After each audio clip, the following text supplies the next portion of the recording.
We start with this shock news, Caro, which is the end of an era at Richmond. It is. It is the end of an era. Richmond's longest-serving coach, three-time premiership coach, 3 flags in 4 years. I mean, not only did Damien Hardwick coach Richmond to premierships, but he lifted that club out of the doldrums. A 32-year drought, an extraordinary performance, but an unbelievable departure coming off the back of a 1-point loss to the Essendon Football Club in one of the club's biggest games of the year. My understanding is that Andrew McQualter, Damien's long-time lieutenant, will coach the club against Port Adelaide this weekend. Port Adelaide, funnily enough, came the scene of Damien Hardwick's first win as a coach. I think it took him 9 games to get a win back in 2010. The players will be told officially in the club tomorrow, but Damien Hardwick began ringing players about 2 hours ago. Whether or not Tom Morris breaking the story expedited that process, I'm not sure. Damien spoke to Brendan Gale today and told him that he was stepping away. He is burnt out, I understand. I can't add too many layers to that. What I can say, though, is that although it's a shock and the timing is a massive shock, I don't think the players would say it completely blindsided them. And this will have all sorts of ramifications for other clubs. We're going to deal with that in a moment. I'd thrown a hand grenade into the coaching merry-go-round. No doubt. I mean, there are so many ramifications. So I guess it's very early to dissect this, but burnt out, does that mean that he might not want to coach again? Or do you subscribe to the more popular theory tonight that it is a timely move to take a long break and then to reconsider some of the potentially attractive jobs at the end of this year, Caro? I don't think Damien would be that cynical. I think he is true to his word when he says he's burnt out, but I do believe he will definitely coach again. He's too good a coach. It's what he is. I think, look, when I first heard the news, I thought this was a terrible thing he was doing to the Richmond Football Club, to walk away in the middle of the year, having made as a collective those big list decisions at the end of the year to trade away early draft picks, to bring in 2 midfielders on long-term contracts.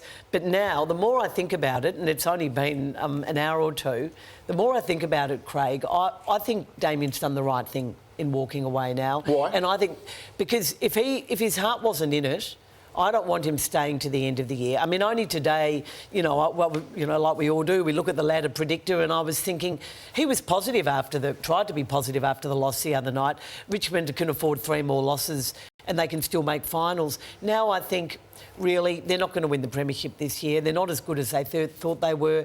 And this will give Brendan Gale, who could well be on the move at the end of the year too. And Cotchin too. You'd think the 3 leaders Trent are all on the Cotchin way, and potentially Jack Revolt. This will give the club time to reassess and to find the right group to put in place. It's a big exclamation mark on that era, that famous era of Richmond. Kane, you've been a critic of the ageing list. Well, by the way, we'll hear from Craig McRae in a moment, but you've been a critic of the ageing list. Do you think that feeds into this? He's bought in Taranto, he's bought in Hopper.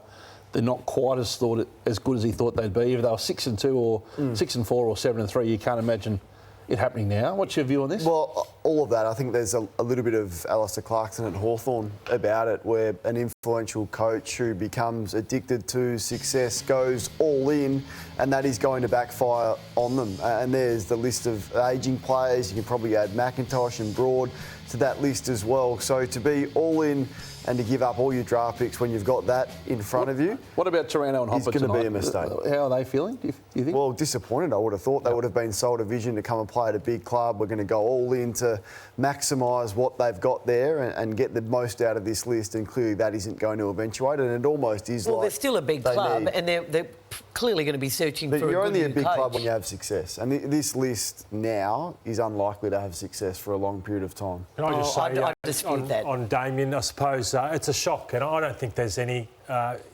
I don't think, Caro, you can say it's a good thing that he's gone in terms of, If in his mind... I know, but there's a lot of coaches who are under stress, and a lot of coaches that from 1 week to the next year...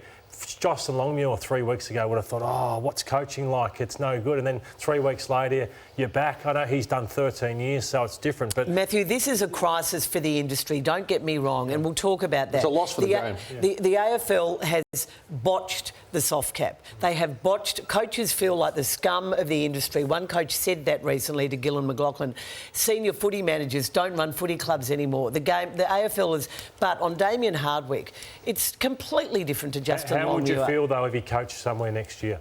I would be very happy for him. I mean, I thought Even Alistair... though he's burnt out right now. I wrote a column 2 years ago saying don't do the same thing as Alistair Clarkson did at Hawthorn and stay too long. You wonder whether that's a factor. So I think this is the right thing. You do wonder whether the Clarkson staying too long at Hawthorn and then seeing what he went through last week is in any small way a factor in this. Just to jump ahead for a moment, you mentioned the coaching challenges around the competition in how they're feeling, in payments. Chris Scott flagged this only on the weekend. It's a high-pressure job. And, like, even now, like, this is the worst 10 minutes of my week. I don't know where they rank, but he's up there, Clarko. If he's finding it tough, then you can rest assured that most others find it tough as well. And as a game, we can't afford to lose coaches of Damien's calibre. And we'll talk about what it means for others. I don't think he'll be lost. But my point is, Craig, 10 years ago or 15 years ago, there was Jeff Walsh, there was Andrew Ireland, there was Neil Baum. The name list went on and on and on. Senior, strong football bosses. You could probably say 1/3 of the clubs now have them, compared to maybe 2/3 back 15 years ago. And that's another casualty of the soft cap. There's been no pathway. So these coaches, they don't have the strong people around them to help them the way they did 15 years ago. Just on that, though, that shouldn't be a surprise how tough it is. Like, it was tough 20 years ago. Obviously, there's more media that Are you worried he made a knee-jerk reaction? No, I'm not worried. I'm just saying that what Chris Scott said doesn't surprise me. There's 18 jobs coaching AFL football. Chris Scott said this on our show 2 years ago. He said he hoped Brad didn't coach again. But coaches, what's happened since 10 years ago too is coaches have been told, you're paid too much, we're going to cut your wages, we're going to cut your programs by $3 million a year after capping them in the first place. And now, when the game's never been richer, according to Gillan McLaughlin, they're still $2 million less than they were getting pre-COVID. While the AFL's bringing home fat salaries. He's not walking away, Chris Scott, is he? Because he's, what would he be? He'd be going $1 million. He's earning significantly less now as a premiership coach than he earned in his last contract. This story's going to move quickly into what's next for other clubs. Let's spend a moment and pay respect to the legacy. Craig McRae tonight on 360 summed it up talking about the legacy of the Richmond coach. He's changed the game in a lot of ways. I'm talking about him like he's passed away. Is it real that he's actually moving on? I think it is official, isn't it? Yeah. Yeah, well, like this, these memories, you last forever. I'm so fortunate for my time at Richmond and grateful to have worked with him. He's an incredible coach. And a quick trip down memory lane. Like, no one would have thought when Brendan Gale sat here 10 years ago that this Richmond era could be what it was. It was a fiery night when Brendan sat there in front of us with the club under siege. And this was the vision that he outlined at the time.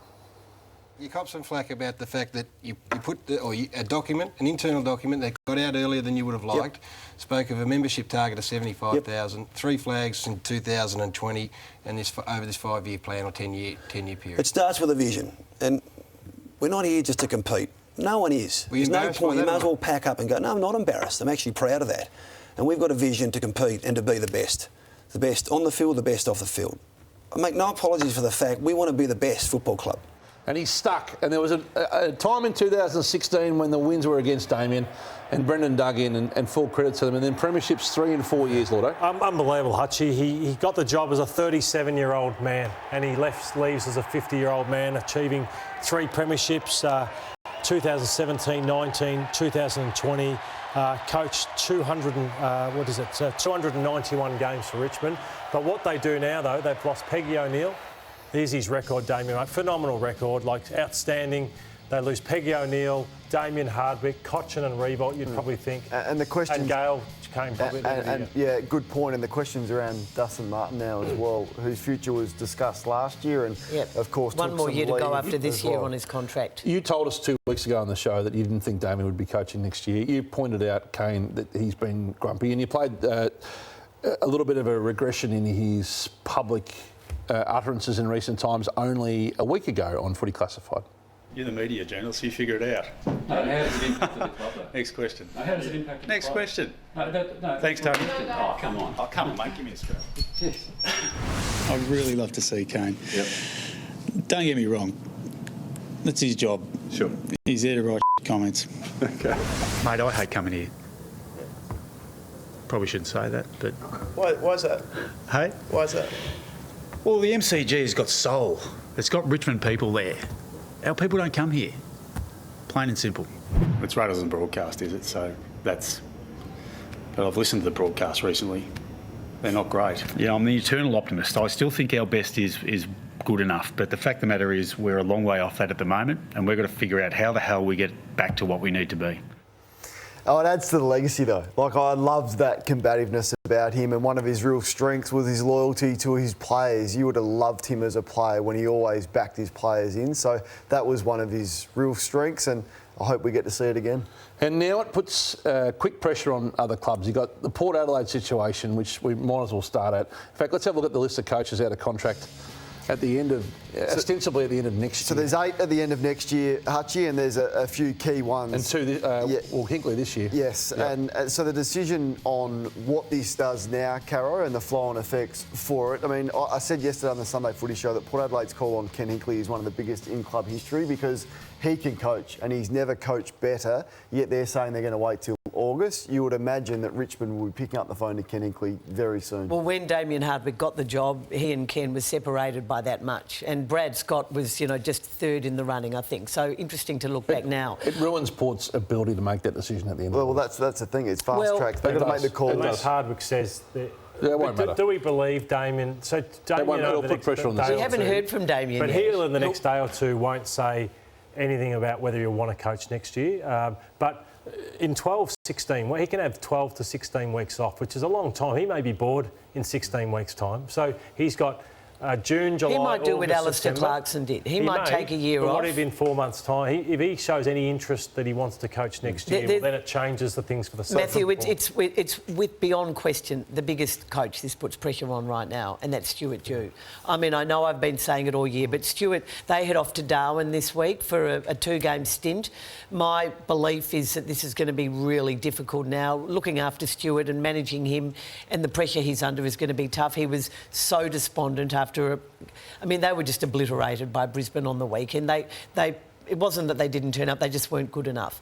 And I think that he knows now, probably in his heart, and they know it's time to end that relationship. So that's where it starts. And then Port Adelaide. I think the tide has turned at Port Adelaide in recent weeks. I think Ken going down to the bench has transformed him as a coach, and the club is now second-guessing the belief that maybe it was time to move on. Well, they may Ken Hinkley. have to make the call quickly, Caro, because they said the end of August. If you're Well, they Richmond now, shouldn't. Ken Hinkley is the best coach that is available right now. He's out of contract. Richmond should be picking up the phone and offering him, I would think, a 4-year contract very soon. Oh, come on. Richmond, I hope, will spend a bit more time than just ring. I mean... Well, who else is available that is a better coach right now than Ken Hinkley? Well, they definitely should look at Ken, but, Chris Scott's only got a year to go. He's got the end of next year. Geelong aren't going to let him break a contract to leave. Ken Hinkley doesn't have a contract. Do you think Richmond would look at a coach who hasn't coached before, or they'd look for someone with experience, you think, with where their list is at? Well, they're all in on this list. There's been 2 chips on the list. Yeah. So the problem they got is... But they can't be that blinded thinking that list is still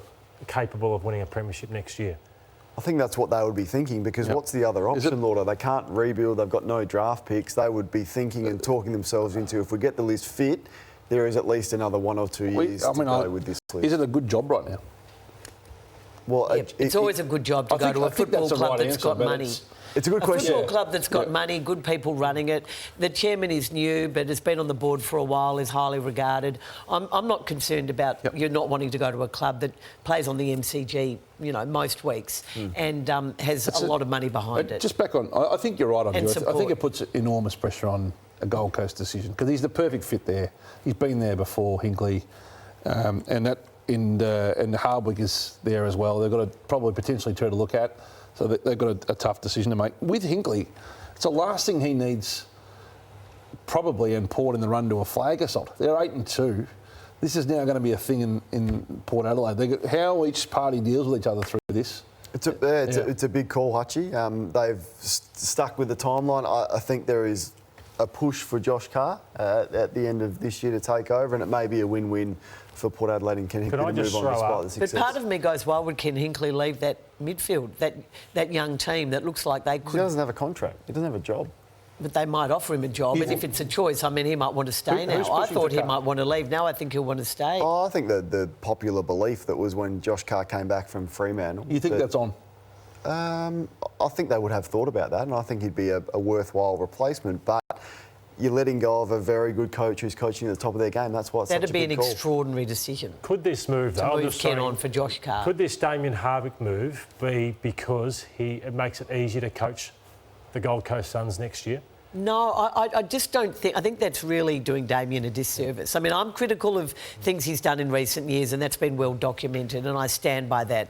But I think he is in terms of loyalty to this football club, he is a loyal person, and he's doing this because he knows in his heart he can't give his best for Richmond right now, and he genuinely If they had wants... won on the weekend, would he have made Well, this call today? I thought he was going to go before the end of the year, or by the end of the year. Had he won by a point, I don't think we would have heard from him. So how burnt out can you be then? If it's no, win-loss? no, I think it's more than that.